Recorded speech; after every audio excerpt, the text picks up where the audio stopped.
শোনো ফখরুল সাহেব, দূর সে নৌকা ঢোকা বেড়ায় যাচ্ছে কেন?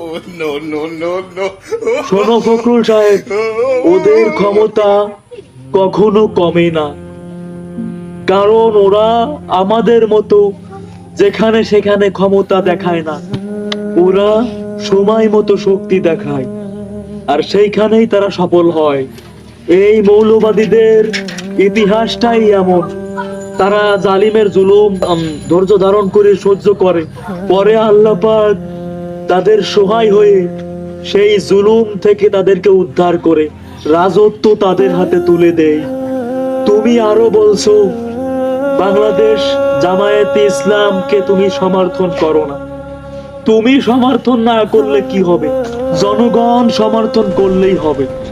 এদেশের জনগণ আমাদের কষ্টটা বুঝলো না। তাইলে ফখরুল সাহেব,